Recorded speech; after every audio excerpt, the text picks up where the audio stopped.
What is up, guys? I'm Greg Haw, and you're watching I Like Collectibles. Now today I have a video that I've been really wanting to do, because I get asked this question all the time.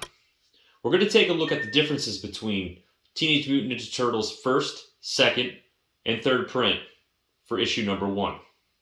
This book's by Kevin Eastman and Peter Laird, and features the first appearance of the Teenage Mutant Ninja Turtles, Splinter, and Shredder. Now today there's 3 main printings that I wanted to take a look at. The first print came out in May of 1984. After that quickly sold out, the second print came out in June of 1984.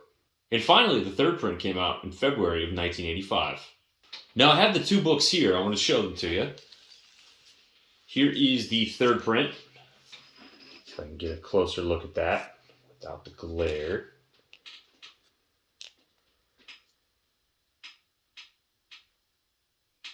And I also happen to have a second print here. Unfortunately, I no longer have my first print, so I can't show that one to you. Make sure I don't have the glare going on. So here's the second print. Close up of my second print. Teenage Mutant Ninja Turtles number 1.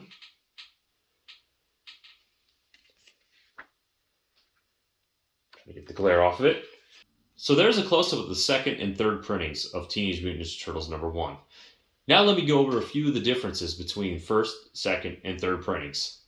All of these books are the exact same dimensions, but there are a few easy-to-spot identifiers that can tell you whether it's a first, second, or third printing.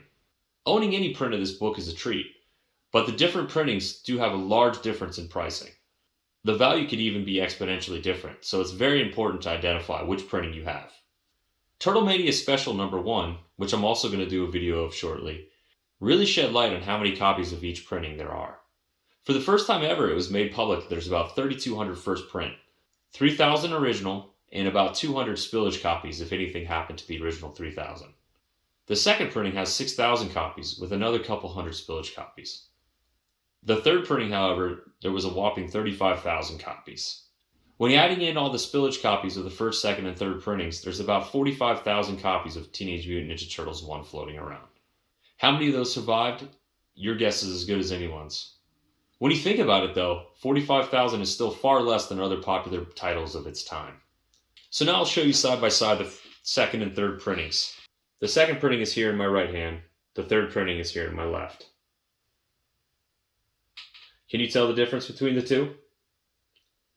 Well, let me show you. The second printing is at top.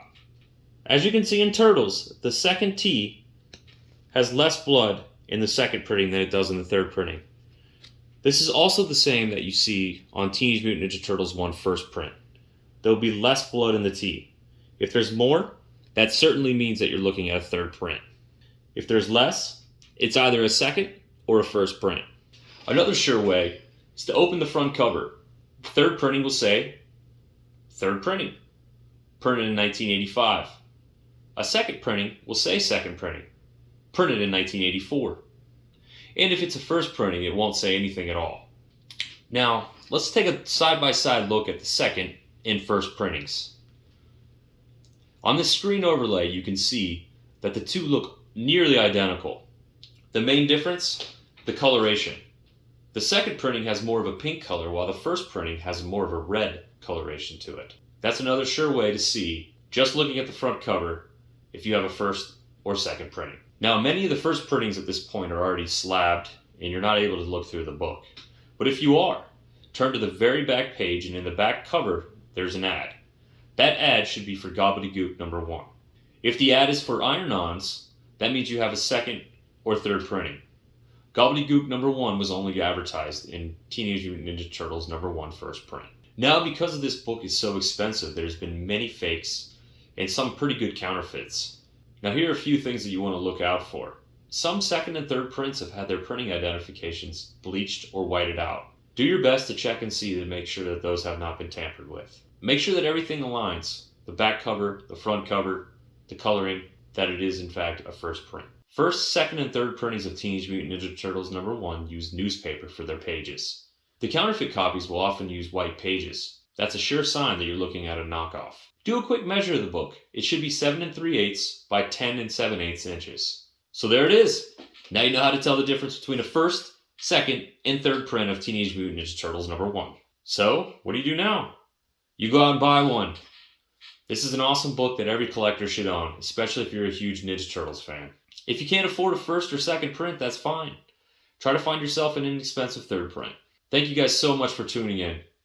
Please take the time to like, subscribe, and sign up for notifications so you can see my other videos as they come up.